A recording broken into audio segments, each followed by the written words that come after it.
This episode is sponsored by the good old folks over at Airbnb. This holiday season, be sure to check out the most loved homes on Airbnb by taking a look at guest favorites. Take it from me, some trips are better in an Airbnb. Now, let's start the show.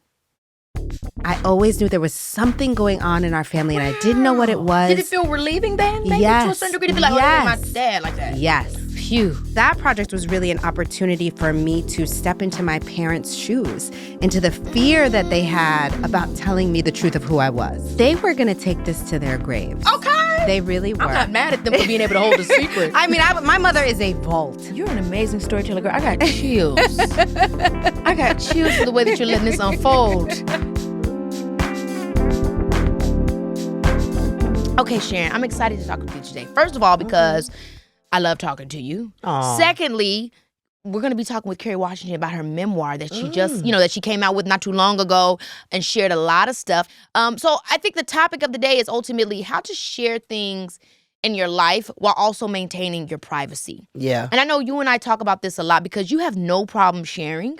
But as a Virgo, you also know when to say, that ain't none of your business. Right. And I'd love to hear what are the factors that let you know what you want to tell and what you don't want to tell.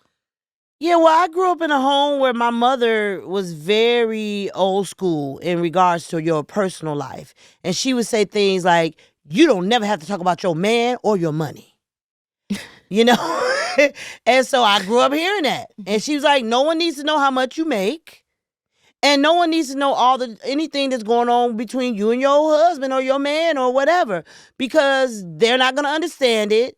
Normally, when people tell things about their spouses or partners, they only telling it from one side anyway. So you're only hearing what they want you to hear. So at the end of the day, I just think that you don't owe the world any of your personal business. You can entertain without telling everybody all your intimate secrets. Now, if there's something you want to share, like how you shared your long struggle with your acne and that's something you want to share. That's something that you wanted to share. I'm sure some entertainers were like, oh my gosh, she shared that, but that was something that was freeing to you. Yeah. Because you was just so tired of living with that and having to hide and do makeup and get up at 5 a.m. to cover I learned up. how to do my makeup at 11 years old because of the acne, how early it started. So for you to say that was freeing for you. I thought that was I thought it was brave. And for you, you just said it was just freeing. Yeah, it was freeing. And to the question I'd asked you, I think a big part of that for me is like, I'm cool with sharing if it's going to help somebody else. Right. I'm not here for a tea party with some bitter-ass tea, boo.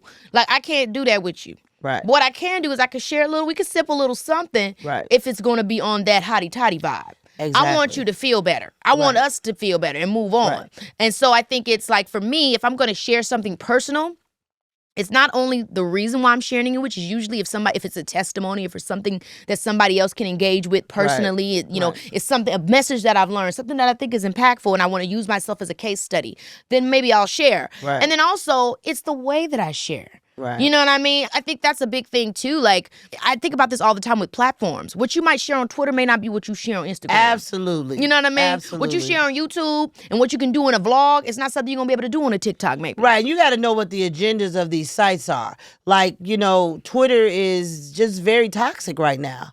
It's really hard to have a conversation or to say anything because it has a mentality of attack. Yeah. It's nobody. And I think it always has. Like, I think it always has been 140 characters or less. Meaning you're looking at It's the same thing with text messages. Right. Sometimes they suck the soul out and the emotion out. And unless you really become aware of that person's voice and what you're reading it from. Like, for instance, somebody like Rihanna. She would say the most vile shit and we were like, yes!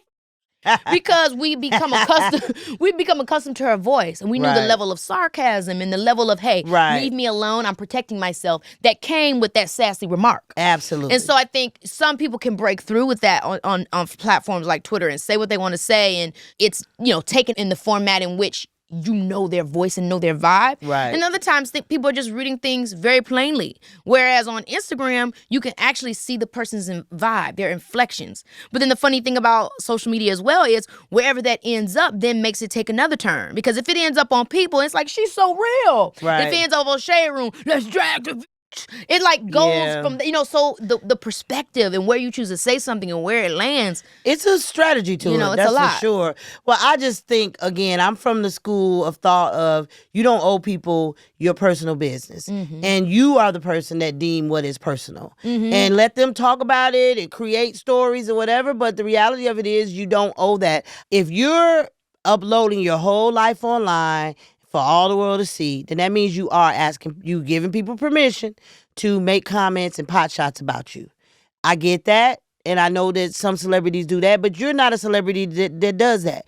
Your things that you post, even stuff with your baby. I love your website for him, and it says, I'm a little kid, or be careful what you say. What does it say? It's be careful what you say. My parents run this site. But even with that, I posted something recently about that where it's like people are giving unsolicited advice on my baby. Where that is annoying. You know what I mean? But it's like, how much of that do I have to, like, I did a post where I was pretty much saying, stop scaring the shit out of these mamas. Yeah. Because y'all get up on here and y'all use this kind of privileged measure of what makes a good mom. You got to feed your baby this. You got to do this with your baby. You got to take your baby got to see sun 2 hours a day. Your baby got to do this. Your baby got to do that. And it's like everybody's not doing that. And that doesn't mean that their baby's not being loved. And I love what mean? you said when you said, I was raised on sodium. Honey, if we went by everything that those people were saying, I would be done. Well, I just want to say on behalf of sodium, there is nothing like a good Spam sandwich with some eggs and mayo. You just a little tomato, slice it in half. That's the best ghetto, oversaturated sodium, high blood pressure sandwich that you could ever have. But it's so good. Literally, and at the end of the day, if I'm still moving, I'm still grooving. Spam, I'm here for you. I can't promote the Spam sandwich. So good. Spam, I'm here for you. And one a week ain't gonna kill you guys. Just eat it and walk around the block. Okay, thank you. Mom, you are too funny. Okay, something I want to bring up. When I wrote my book, Master of Me, the concept of it is life is going to come at you, regardless of you doing everything correct. There is an uncertainty. There is a testimony being written. There is a path of something that needs to happen so it can be the, cause and effect of you to become who you're going to become. You got to be open to that. Right. So it makes me want to ask you, because obviously with anyone in the public eye, there are going to be responses. How do you feel about that with me? How do you deal with the fact of seeing me live my life, seeing me live my truth, and sometimes being attacked or probed or whatever that you could? How does that affect the family? Yeah. When you were a young woman, when you were a teenager, it bothered me profusely because they didn't know who you were. And they attacked you, and they would say ridiculous things. I remember there was a rapper who was really popular. And they had him, and it was some girl with a black wig. I mean, you couldn't even see the face.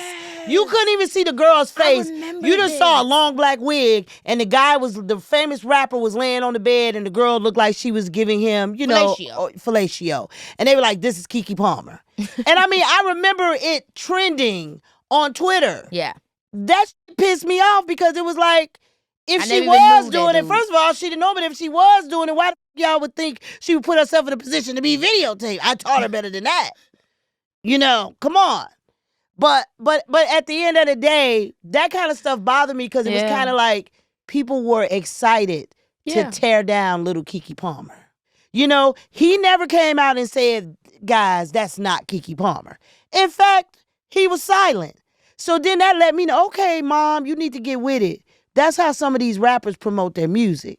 So it wasn't so much personal against Keke Palmer. They wanted to use your brand to create all this excitement and entertainment and sell records. And honestly, I speak about this in my book. Entertainment for people is entertainment, period. Right. You know what I mean? As much as some people really do support, I think ultimately my brand is more than, for me, it's more than just, hey, I'm a singer, I'm a performer, a dancer. I really believe in community. Like you said, since I started performing, it was always about how I could do positive representation, use my art as a form of activism that felt true to me. Obviously, I'm not, going to just try to be somebody I'm not, but I care about my community. I care about what I put out there. Like, that's just my personality. That's how I was raised.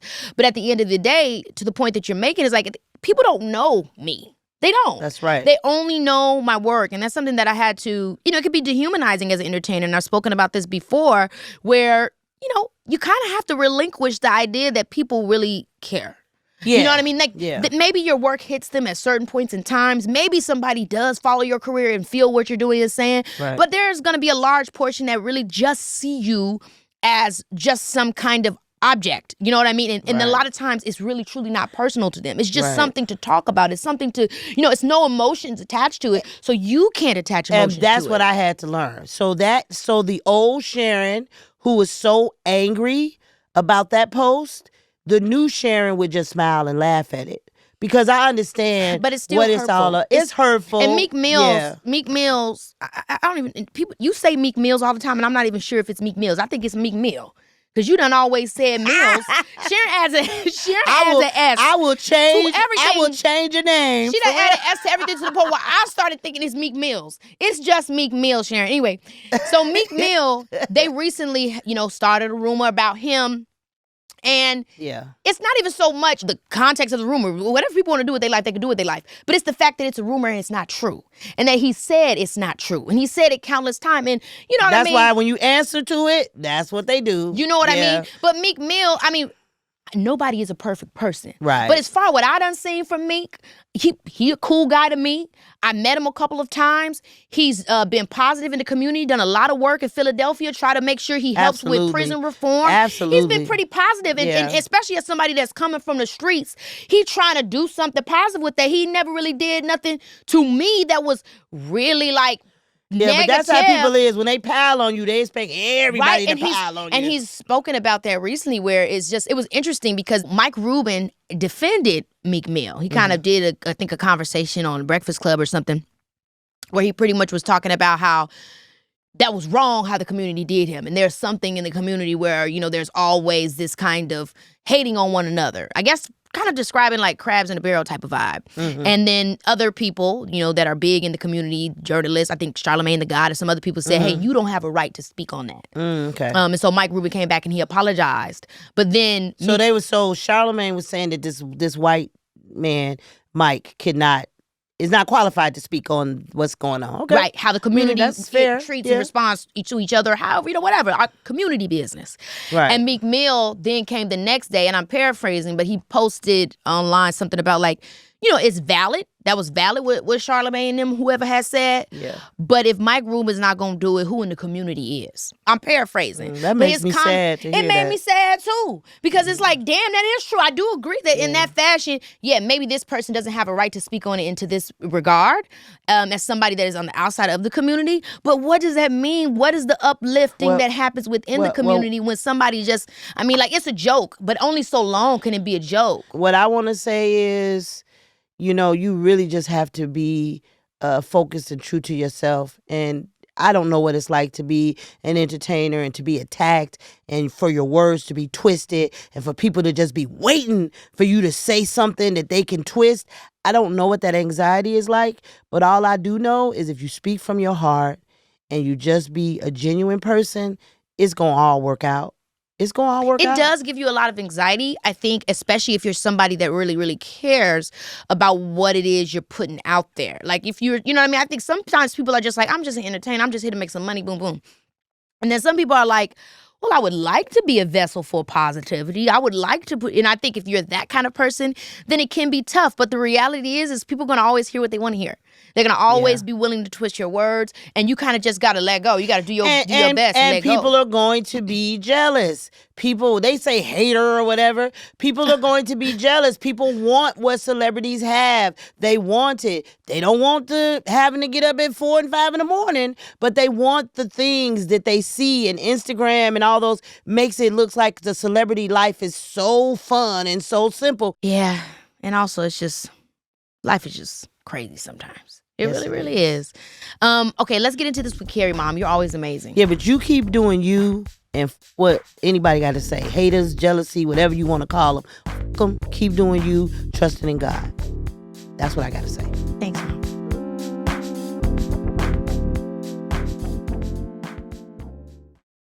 Look, we all know the holidays can be stressful. But do they have to be? We all know that some trips are better in an Airbnb, and that includes holiday travel. Picture this. Instead of cramming into grandma's guest room or fighting over the pull-out couch, you could be chilling in a cozy cabin with a fireplace or living it up in a spacious house with room for everyone, all within driving distance. So, for those moments when you're tired of being reminded of all the pressures of the holidays, check out nearby guest favorites on Airbnb. Find a cute little cottage on the outskirts of town, cook up a family feast in a fully equipped kitchen, play board games in the living room, or have a movie marathon with the babies. And the best part, you get to make memories in a place that feels like home, but with all the excitement of being somewhere new. Remember my Joshua Tree moment I was telling y'all about a couple months ago?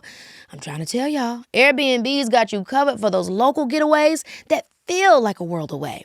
It truly felt like I was on another planet, but it was only a couple hours away. So this holiday season, why not switch it up with Airbnb? You deserve a relaxing holiday season. 'Tis the season for year-end wrap-ups, and baby, Audible is coming in hot with this year's Best in Audio Entertainment.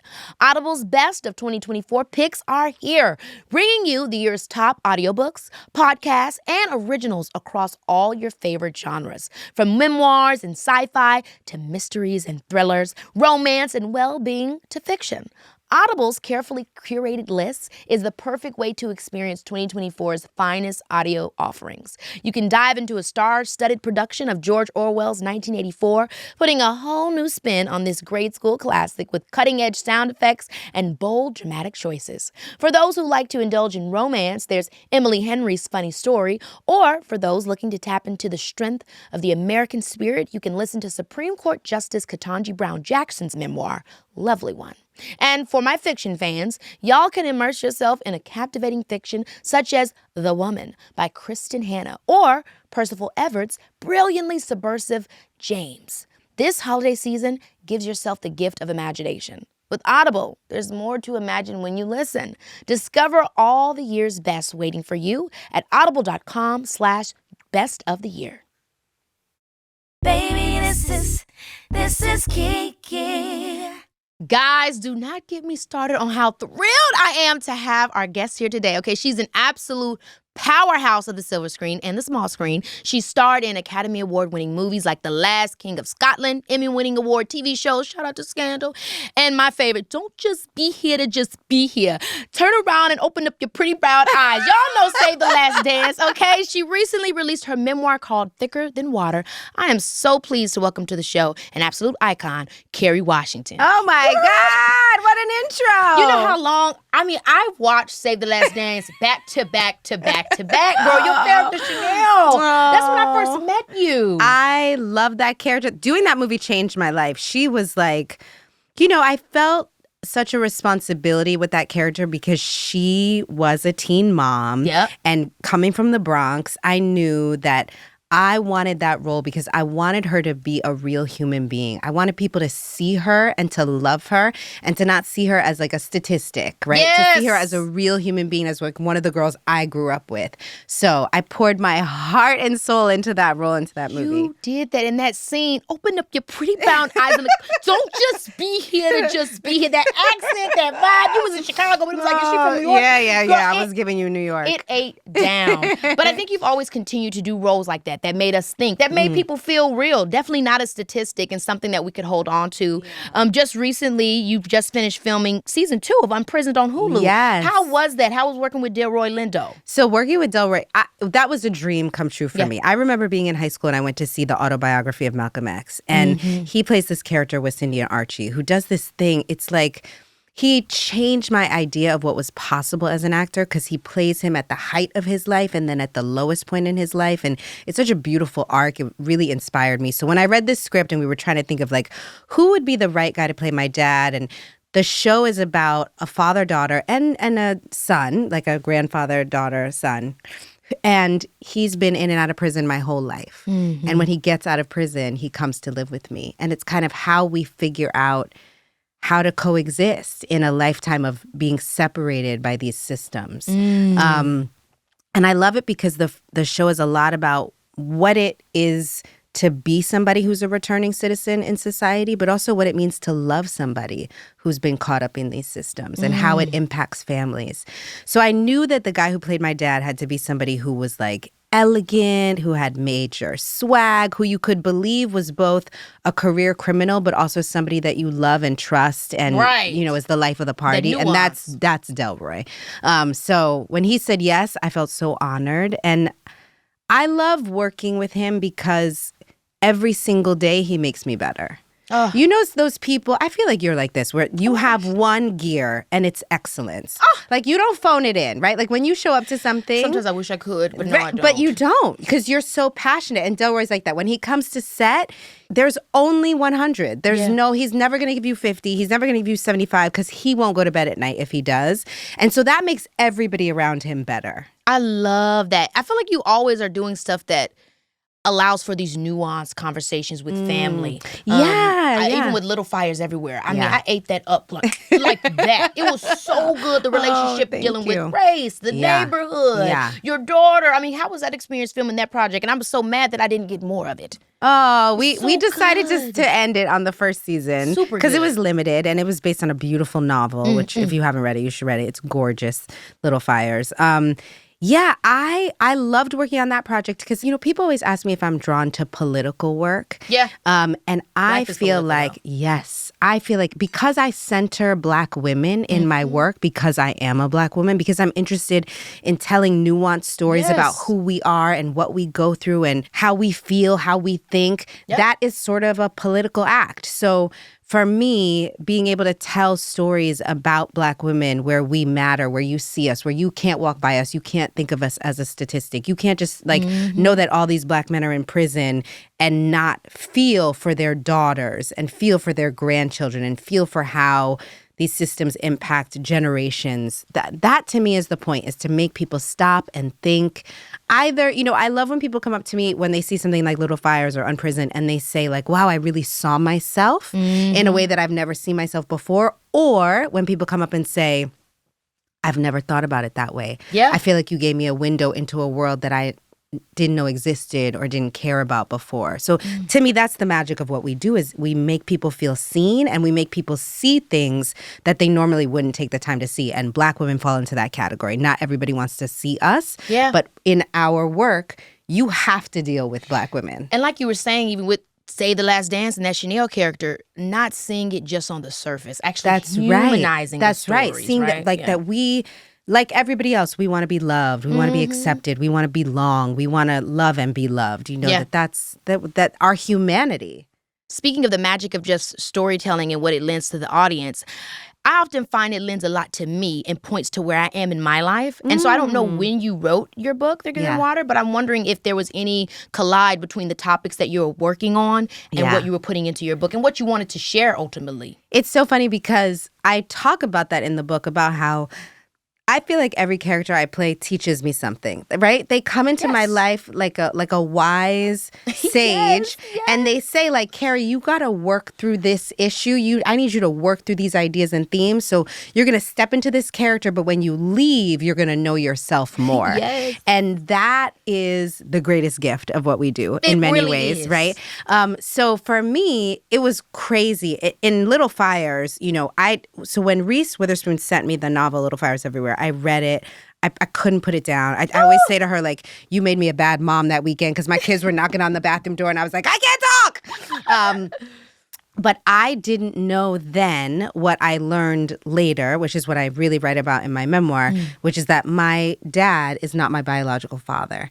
And so it wasn't until after I had agreed with Reese to do this project that I got that news. And then I went back and looked at the project, and the project is all about being the mom of a child who doesn't know who she is and who's asking, who is my father? Tell me who my father is. And so that project was really an opportunity for me to step into my parents' shoes, into the fear that they had about telling me the truth of who I was. That must have created a space for so much compassion.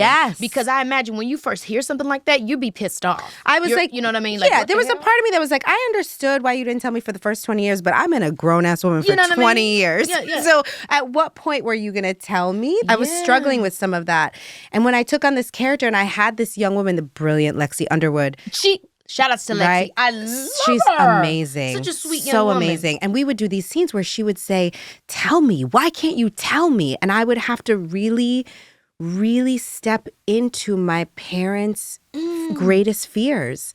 And that was really helpful. It was very healing. And I think in UnPrisoned, similarly, you know, what I write about a lot in the memoir is kind of the disconnect between me and my dad and trying to figure out how to make peace with each other. And you felt this all the time with your my whole bio life, dad or with the dad that with raised my you? dad that raised me. You always felt a disconnection. I always knew there was something going on in our family, and I didn't know what it was. Did it feel relieving then? Maybe Yes. to a certain degree to be like, oh, that ain't my dad like that. Yes. Phew. And I felt like one of the things I said to my dad was, you know, every time that I have said I love you in our life together, it's been kind of on the pretense of a lie. Like there must have been some little part of your brain that thought she loves me because she thinks I am her dad. And if she finds out that I'm not, which he will always be my dad, but when she finds out I'm not her biological father, she may not love me. And so one of the greatest journeys of them telling me the truth was that I got to rebuild what truth is with my parents. I got to rebuild what love is. I got to love my dad unconditionally for the first time without the pretense, without the lie between us. And that is so much of what UnPrisoned is about. It's like this dad comes out of prison. He comes to live with my character Paige, and we have to figure out how to love each other dealing with our truth. We have to figure out how to move past the disconnect that has kept us separated, which for those two, it was these bars and this life in the system. And we have to figure out how to love each other today, in the now, in the truth. So poetic. So I got to really, again, like deal with some of my own stuff by pouring my heart into the show. I love to hear that it felt relieving, because I actually had a friend who discovered that same thing. But because of her the tension in her relationship with her father and the way that she felt her mother dealt with it, it kind of created more heartache when she realized, so this man wasn't my father all this time, and that created this tension. So I'm really, I just think it's amazing that you talked about this in your book and shared your experience, because this happens more than people realize. So often. A lot of people don't really, you know what I mean? And it's like, how do I then respond to it? Do I feel relieved that all my questions have been answered, or am I now questioning my identity? Yes. And the basis of who I've made myself up? But even that, right? Even like the gift, I think, and some of this comes from what we do and seeing that every hero's journey, any TV show you watch, any movie you watch, you go through the hard stuff to get to the good stuff. That's right. And so when this happened, when this kind of revelation happened for my family, I knew this is an opportunity. Even this feeling I have of like, oh my God, I don't even know who I am. Sure. That's an opportunity to know myself more. This feeling of like, wow, my parents aren't who I thought they were. It's an opportunity for me to now see them and know them in a new kind of intimacy. So I think that's strength. the gift. Yeah. That is such strength. Would you say that strength that you discovered is why you wanted to share that with the world? So the crazy thing was I had sold a book before they told me. I was working on a book proposal, kind of like the 10 things I learned from Olivia Pope. Oh, I love that. That's cute too. I know I should write that one as well. I should write that also love that one. Okay, noted. And so when they told me, I now had this new kind of drama in my life. And every time I sat down to write about myself in this kind of cutesy, self-reflective, but not as deep and searching book, I couldn't write it. I couldn't write about myself without dealing with this new truth that I was dealing with. So I never intended to write that book. I actually tried to give the publisher back their money. I was like, I can't write a book right now. They was like, no. Yeah. They were patient. They were wisely patient with me. And they just kept saying like, well, maybe you should write about whatever it is you're going through. And I was like, no. I'm not writing that book. And then eventually I was like, I think my family deserves this book because we worked so hard on our healing. And I've always been so private, like you're so hard pressed to find pictures of my kids online. Girl. Like, I don't talk about my marriage. I'm very, very private. Which I live for. But I've always been very public with my parents. Like they were the ones who I would bring them to events. They were on the red carpet. I would do interviews with them. So I felt like, well, now I need to be honest about who my parents are and what our relationship is. And I didn't want anybody else to own that narrative. I was like, this is our story and I want to write it right. I don't want it to like break in some tabloid that the cute guy in the dad jokes video on Instagram isn't my dad, right? I was like, I want to tell the story that this person is not my biological father, that this has had a big impact on who we are as a family, but he's my dad and he will always be my dad. Ooh.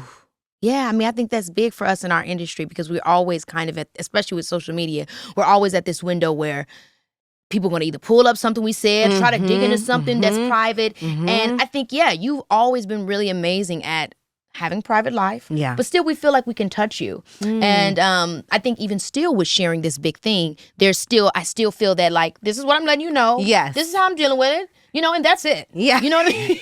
I know. I had one woman stand important. up on my book tour and she was like, you're so personal. You're pouring so much of yourself in this book. We feel like we know you in a way we never have before, but you don't talk about any of your men in the book. I said, that is correct, ma'am. Yeah. I talk about when I met my husband. You got a little bit more than you know about that. And we're going to end it right there. Baby, this is Keke Palmer, yeah. As I was saying earlier, Audible's Best of the Year picks are in, and honey, I am set. Every year, Audible puts together a list of the best when it comes to audio entertainment. I'm talking top audiobooks, podcasts, and originals in all your favorite genres. The works, okay? Now my ears are immediately perked up when I saw that they listed Supreme Court Justice Ketanji Brown Jackson's memoir, Lovely One, as one of the year's must-listen titles. I checked it out, and it basically felt like I was having a heart-to-heart with the first Black woman on the Supreme Court, okay? Really powerful stuff, y'all. From memoirs and sci-fi to mysteries and thrillers, from romance and well-being to fiction, Audible's carefully curated list in every category is the best way to hear 2024's Best of the Year in audio entertainment. Audible. I mean, there's more to imagine when you listen. Go to audible.com/best of the year and discover all the year's best waiting for you. I also love the title. Obviously, it has a big part of what we're talking about here. Yeah. What made you come to it? I mean, it could be the obvious, but I'm curious on during writing it, did you already have Thicker Than Water in your mind, or did that come at the very end? It came at the end. There's a moment in the book where I say, if it's true that blood is thicker than water, then love is thicker than blood. Wait a minute now, girl. Yes, you hate that.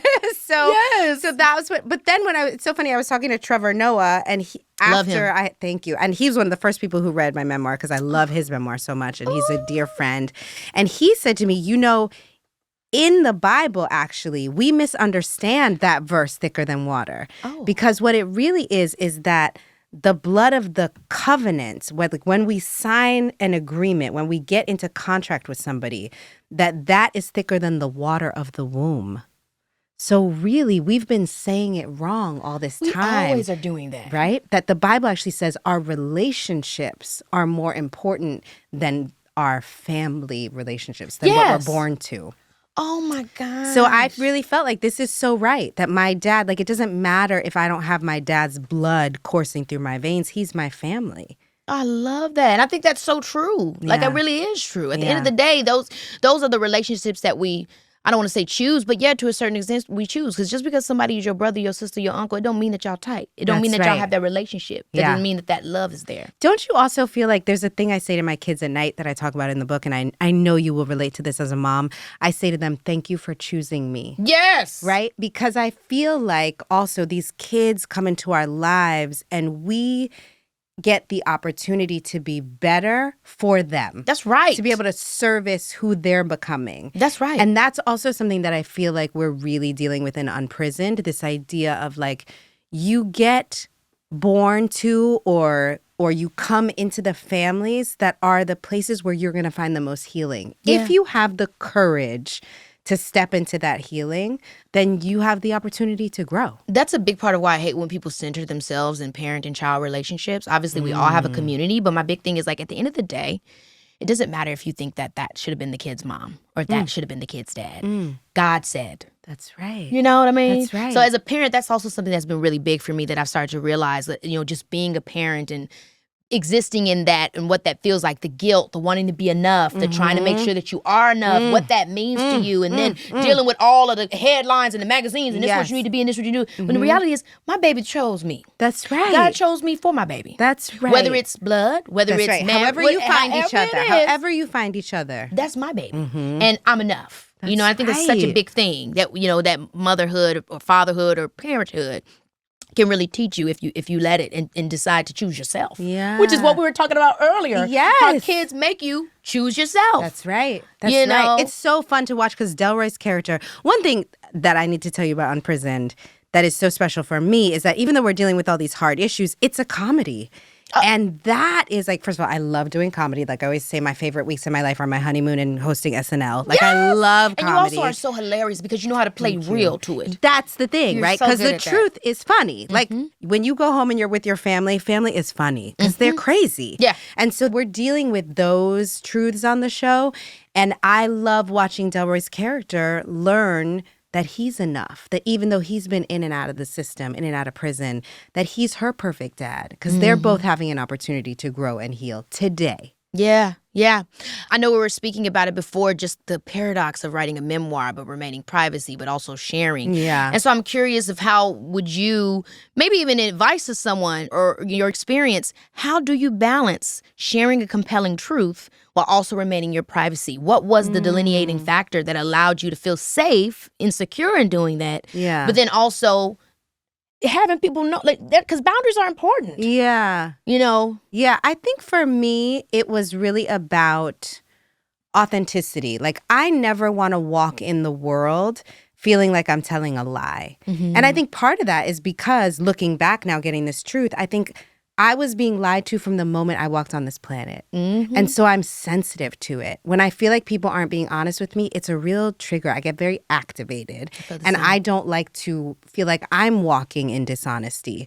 So my boundaries are really, like, telling this story about my family was because I had a truth that was out there. These are my parents. And I was like, I need to course correct. I need to let you know that there's a deeper truth here. But I don't need to tell you everything. I just need to tell you enough so that I feel like I'm walking in my truth. That's right. Not everybody needs to know everything, but I don't want to perpetuate a lie. And there was a lie that my parents were very invested in that I didn't want to participate in. So I wanted to correct the record. I wanted to own the narrative, but I don't need everybody to know everything all the time. Yeah. I feel the same exact way. And that's why I asked that question, because I think a lot of times we don't know as human beings because we want to be truthful all the time. But it's like, you can't know my brains, boo. Yeah. Like, you can't know everything I'm thinking because that's not real. That's not also fair. Like, that's not the difference of me being real and me being fake. Because boundaries are included in that. And so I think that's often the question that I'm always maintaining because I'm the same as you. I always want to be authentic. I always want to keep it real. Yeah, but you do such a good job with that. I appreciate that. But the way that I keep it real with my homegirls, or the way I keep it real with my mom, it's different. Like, you can't be mad at me for holding a piece for myself and for my family. Right. But also, I'll keep it real when I know that, like you said, it's something that I don't feel comfortable in. Yeah. That it's not me walking in solidarity with who I'm saying I am. That's right. That's right. I don't want to be inconsistent. Yeah. But I don't have to let you know every little detail. And also, I feel like we have to give ourselves room to evolve, too. Like, part of why I like to be private is because I'm in process. Girl, you know what I mean? What sign are you? I'm an Aquarius. Oh my gosh, I live for Aquarius. Are you January or February? I'm a Virgo. Oh, wow. It's very best friend energy between Aquariuses and Virgos. Yes, because we love to talk. But you ate that because seriously, I'm in process. In this day and age, everybody want what you said to be what you said, and they're gonna nail you to the cross. That's and right. To death do you part. And it's like, but honey, wait a minute. I'm still not sure. That's right, and I'm human, and I'm changing, and I'm evolving, and that's so real. That is so real. Now that it's out, obviously, how do you feel? The feedback. I mean, do you even care? Was it about you? Was it about the audience? Was it about both? How'd your family respond? I mean, when your husband heard this news, when your kids heard this news. Yeah. My husband has been amazing. I mean, we went into family therapy, myself, my parents, and my husband. All four of us. Because this was like, we need to process this. We need to deal with this. We need to kind of excavate the impact that this dishonesty has had on this family. Yeah. And heal it. I think sharing it with the world has been a relief. I feel like I don't have anything to hide. Again, like there may be things I don't tell you, but I'm not in hiding. That's right. I'm comfortable with myself. And it's been really beautiful to watch my dad's journey because he was not excited about this book. You know, this is his reputation. And that older generation, like, don't expose us, Don't boo. air the dirty laundry, right? Especially in our community. Like, there's a lot of, like, not everybody needs to know everything. Don't tell people. So watching him not just receive my unconditional love, but watching him receive unconditional love from millions of viewers, millions of readers, like people saying, we see you, we see how important it is that you stuck around, that even though she wasn't yours, she was yours. Like that there's power in that. And I think he was nervous that people would see him as less of a man, but the reality was he got standing ovations and sold out audiences all over the country. Like that was really special to watch him be loved in that way, not just by me, but publicly, because I think it was very, very healing for him. I'm so happy to hear that. Yeah. I really, really am. Sometimes what we think is on the other side of our fear is actually like, it's actually a gift that we're missing out on, that we got to take, you know, go over that hump to get. So I'm happy to hear that. I'm sure you talk about it colorfully in the book, and I want people to read the book, but how did it come to you? Like, was it a you were hanging out with your mom and dad and them, and they just accidentally spilled it out? Or what? No, how did it come to they you? were going to take this to their graves. Okay. They really were. I'm not mad at them for being able to hold a secret. I mean, my mother is a vault. This is a hell When of I a tell secret. you, she is a vault. She didn't tell her mom. She didn't tell her sisters. Like, nobody knew. Nobody knew. They didn't even really talk about it with each other. It was like, it happened, we move on. Period. And nobody knew that 40 years later, you'd be able to do a DNA test and, like, know a different reality. Oof. So when I was doing Scandal, I was obsessed with Skip Gates' TV show Finding Your Roots on PBS. Oh, yes. Right. And I love that show where he goes and he finds out who people are and their lineage. And It's fab. when Scandal was ending, he said, well, now you'll have some time. You should come do the show. And I said, great. This is great. And I called my parents and I was like, this is going to be so fun. We're going to learn so much about our family. And my dad started having panic attacks.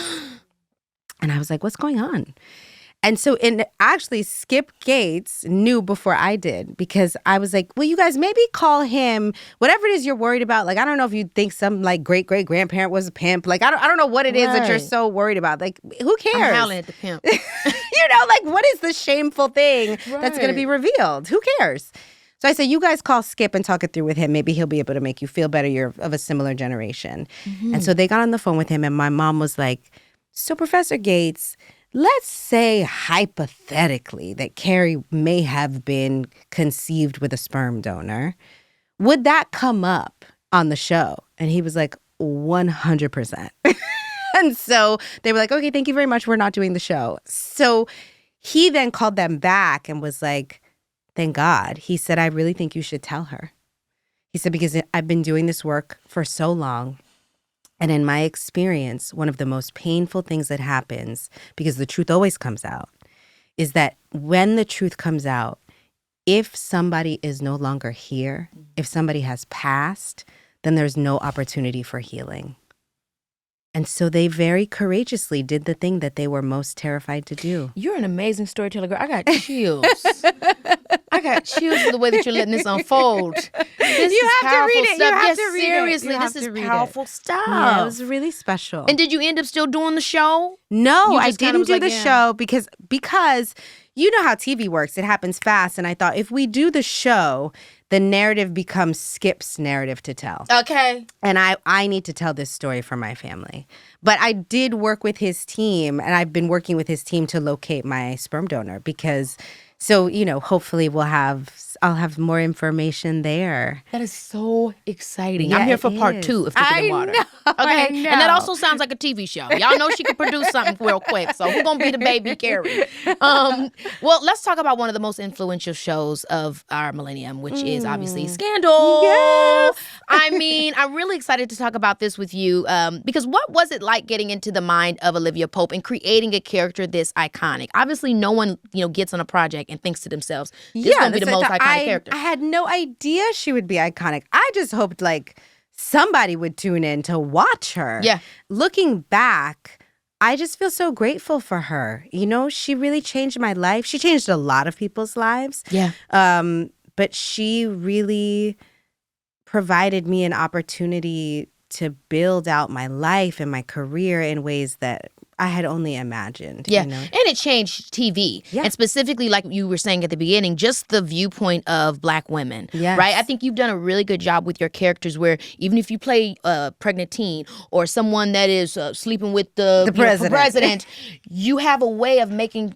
You know, I think as a Black woman, a lot of times we don't get the diversity in our characters without having to deal with the fallout of not being perfect. Yeah, that's and right. And those respectability politics. Yes, and I've always wanted to be flawed people. Yes. And We deserve that. Because we're human. Yes. And I think when we see Black women who are lovable and flawed, then we know that we can be lovable and flawed. Yeah, it's like we are sometimes living on this spectrum where it's like you got to be in Leprechaun Back to the Hood or, you know, or you're Oprah Winfrey's daughter. That's right. It's like, baby, why can't I be a little bit of Leprechaun in the Hood? A little bit of that. That's right. You know That's what I mean? right. Which is true. It's so true. Nobody is one thing. No. And so I love how you've always been able to manage that in your career. And I think with Scandal, I think to me, that was like one of the biggest things. People were like, I'm like Kerry. I'm like Olivia. I got a little bit of that, a little bit of this. Yes. And I think it's also amazing that you were political in the show, and then now you're also being political in our world. So I was very political before the show. It was one of the reasons why when I read the pilot episode of Scandal, I was like, oh my God, this has been written for me. Oh. Now, there were also like 35 Black actresses in Hollywood who all felt the same way. But I feel really, really blessed and lucky that I got to be her. Period. But when I met Tony Goldwyn, who played the president on Scandal, he and I used to advocate on Capitol Hill for arts funding. We used to like walk around D.C. talking to senators and congressmen about maintaining funding for the arts in public schools and in museums. So we had like a D.C. relationship before Scandal even started. But I definitely, my relationship with politics grew for sure. You know what's funny is my work in politics, I think, is very connected to my work in acting. Yes. In that I always want people to know how much they matter. Like I tell stories at my production company, Simpson Street. We're always looking for stories that center people who are marginalized, that make everybody feel like they deserve to be the hero in the story of their lives. Like each of us is on a hero's journey. Each of us is the lead character in the story of our lives. And that's the work that we're doing at Simpson Street. I feel like when it comes to voting, it's the same work. I want people to vote because I want you to understand that you have the power to transform your community. Yeah. That we're voting for a president. It's a very important role. We're voting for congresspeople and senators, but they work for us. That's right. Our taxes pay their salaries. That's right. We have the power to transform our communities, our neighborhoods, our states, our cities by showing up and voting. Yeah. And I feel like in 2016, that crazy, horrific election, in my opinion, when I woke up, Olivia Pope was all over social media because people were like, clean it up. Fix it. Clean it up, You got to mama. fix this. Right. And I kept thinking, we have forgotten how much power we have. For sure. That Olivia Pope is actually not real. She can't vote. She can't register voters. She can't knock on doors. She can't donate. She can't volunteer. But each of us can. And my question is, where do you think that collapse happened? Like when I look at it from the point of view of how I grew up, I feel like some of that is like... I don't want to say a lack of information, but feeling like the information doesn't change anything. When people feel like, well, how did the Electoral College just decide this? Or what about when we all said this? Was nobody listening? And wait a minute, this was all a lie and now this was a sham? We've seen so much of that I think that is a big part of why people have kind of become apathetic to being engaged. And I wonder myself how to get people back engaged, how to tell them that it does matter. Or show them that it does matter. I think part of it was, you had a presidency like Obama's, right, which was so historic. And I think a lot of us thought this will change everything in this one moment. And the generations before us they understood, because they had been doing the work for generations, that change is a slow process. Yes. That a president cannot change everything instantly. That in some ways his power was limited by a Congress who wouldn't approve things that he was putting forward. And so if we're going to make real change, it's about continuing to show up election after election. It's about, even when we put somebody in office, continuing to show up and say, you're not doing what I want you to do. And I'm going to vote in ways, or I'm going to make phone calls or write letters and let you know who I am and what I want for my community. Yeah. One election doesn't change things. One president can't change things. But if we continue to show up consistently, we really can have an impact. Yeah. But part of that is like holding on to that hope and not giving up. And that to me is one of the biggest aspects of a president is being able to make you feel hopeful. Yes. Being able to make you feel excited and able to change something. Yes. Even though they can't make all of the decisions, to me their big job is to stand there as a figurehead and say, y'all, we can do it. It's to be a That's community right. organizer. Inspiring It's us. inspiring. And yeah, I mean, I agree with you 100%. I love what you said about patience and stuff because I think that's something that we all struggle with, especially in the age of everything's one click. Instant gratification. Everything is I Yes. can get this like that. The idea that I'm gonna have to be into it every week. Yes. You know what I mean? Or I think that's so important. It's so real to say that, yeah, that's the reality. Yeah. The reality isn't voting in 4 years and hey, checking in the next 4 years. No. No. Any kind That's of right. wellness love that. requires consistency, right? Like you don't go to the gym once or even for 1 month and think that's going to last you your lifetime. Therapy too. Like therapy for me, I'm in therapy, I'm in couples therapy. You don't go and then just stop going. You have to consistently show up for your wellness.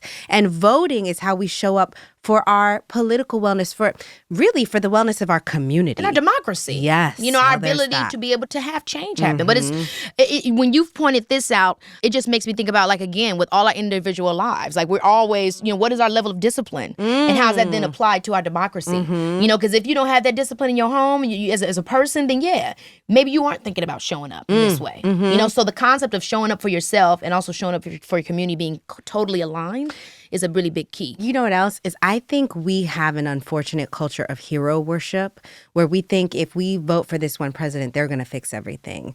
And the reality is, I don't vote for a candidate because I think they're perfect. Right.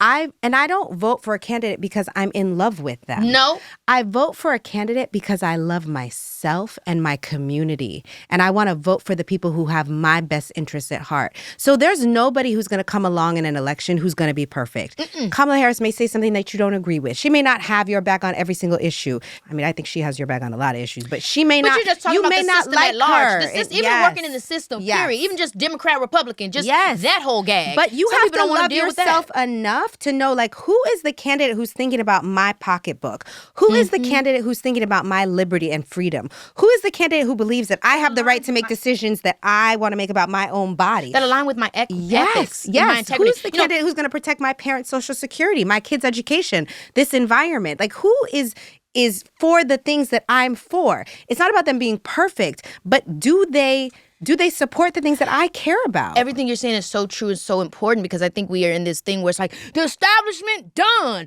the system, get it out of here. And it's like, guys, it's not happening. Yeah. I hate to say it, but it is what it is, and it can change. It can evolve over time. But guess how it evolves and changes? By you stepping in and participating in the process and letting people know what you want it to be.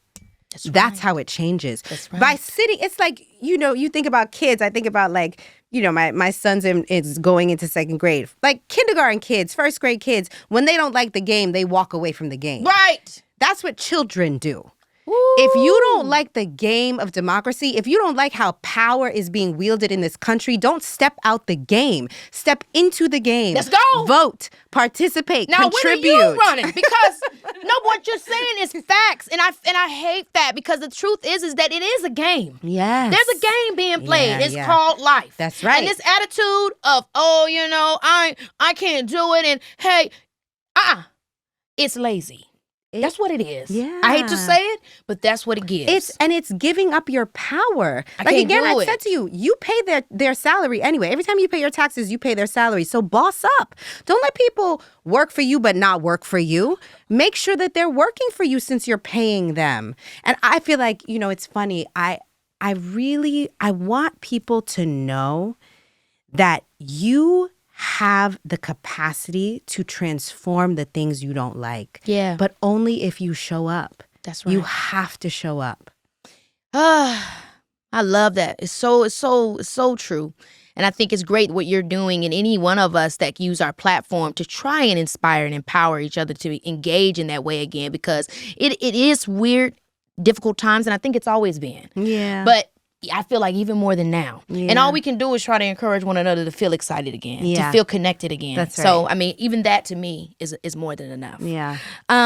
You've worked with some amazing people. And I'm curious, I've been when, so lucky. Tyler Perry, Shonda Rhimes, the list goes on. What would you say is the connective tissue of these kind of people in our industry. Like all the Not people them I've being worked black, with? not just black, because I know I named 2 black folks. What I really mean is just people that have, like when I think about Tyler, when I think about Shonda, and I can name a million other people. Like what is it that makes them successful? Yes. That you've seen working with them. Because you worked with Shonda also at a point where she was obviously very successful, but you saw during Scandal where she's become a titan. You know what I mean? Yes. And he is too. I mean, Tyler Perry, when you go to those studios in Atlanta and you see all those sound stages. They've kind of done things that we thought were impossible. Yes, so they have. They have. And I think that's it. I think it's the belief in themselves. Those 2 people in particular, but when I think about other people of excellence that I've worked with, they are people that have been willing to bet on themselves because they believe in themselves. I couldn't agree more with that. And take a risk. Right? I think the ability to take a risk and say, I believe in myself, I'm going to bet on the possibility of my dreams. That's been really inspiring for me to be around people like that. Yeah. And they work hard. I think that also, when you talk about this like culture of instant gratification that we live in, those 2 people, they are people who work hard.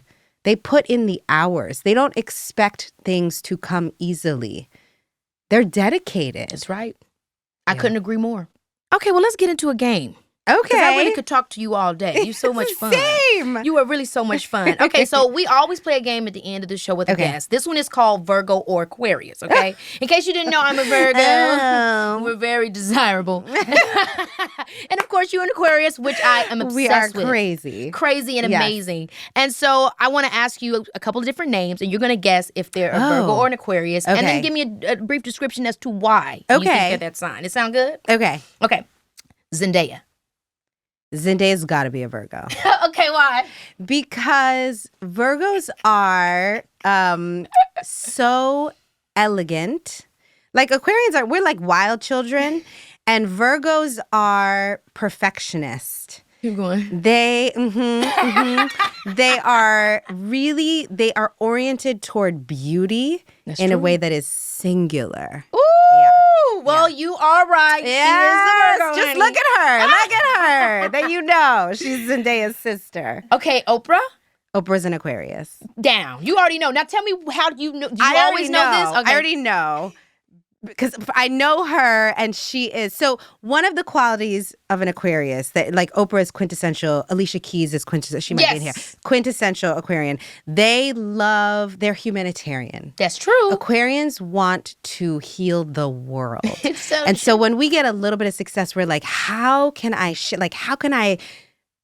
create an impact where everybody benefits from this goodness? And that's so Oprah. I also feel like you guys have this, like, I think sometimes people, obviously these are famous people, but I don't think people often immediately realize just how brilliant also Aquariuses are. Very smart people. Like, seriously. And all the people, I mean, you, Oprah, the list goes on. Very just smart. Okay, next one, Michael Jackson.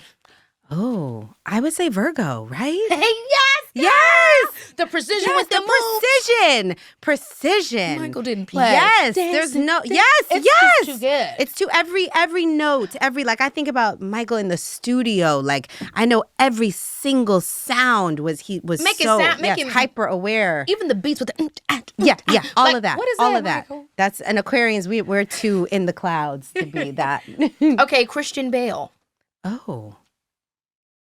I have no clue on this one because I think of Christian Bale as his characters. But I don't know that much about. He's an Aquarius. You know what I mean? American Psycho. Only an Aquarian will read that script and say, "I'm doing that role." That's true. We go outside the box and nail it every time. Yes, if we do, like I always say, when people say, "What kind of work are you drawn to?" I'm like, "Whatever I didn't do last."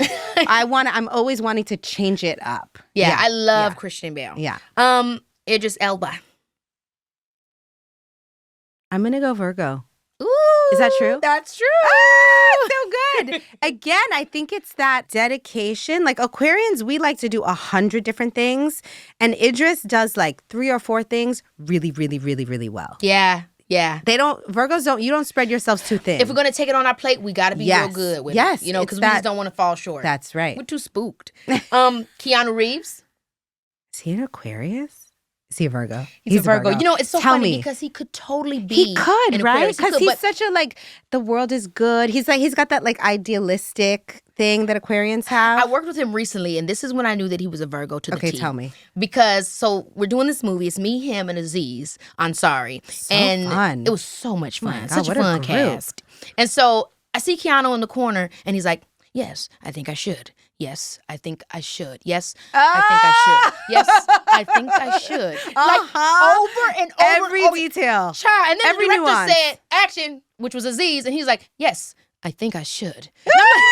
He had all the tiny nuances, every inflection in every syllable. When I tell you I was gagged before my eyes to that's watch that it. process. That's it. And everyone was, yes, I think I should. Yes, I think I should. Yes, I think I Yes, should. I think I should. Yes. I love that. It was amazing. I love that. Okay, last one. And this is a friend of yours, so I'm sure you know what their sign is. Chris Rock. Chris Rock's an Aquarius. Yes. So His birthday's a week after mine. Oh my gosh. Yes. The most Aquarius thing that he did was when Will was walking up there and he said, uh-oh, Richard. Why did he call him? Nobody ever thinks about the part. Why did he call that man Richard? That was the funniest shit in the world. He walking up there all serious. Chris almost like, uh-oh, Richard? We are so outside the box. So random and hilarious. So outside the box. We are. Well, we Kerry, definitely you are so outside the box. Brilliant, beautiful, talented. I mean, coming just fierce. from you, that means so much because you are all those things plus. Kerry and extraordinarily stylish. I mean, let's just be real. She's got these gorgeous Dolce slides down here that I'm trying to go home with. So style is all over this room. I'm so happy that you came to the show. Thank you for having me. Thicker Than Water, all the amazing things you have coming out. Be tuned in, y'all. Thank you. Okay, Kerry is truly the GOAT, and I knew it from the moment that I saw Save the Last Dance. What an incredible human being. I mean, for someone who's done it all and has nothing to prove to anybody, she's still willing to get uncomfortable and tackle new things. Respect. Note to self, be like Kerry. I can't wait to come back next week and do it all over again because, listeners, you know it's your girl. Baby, this is Keke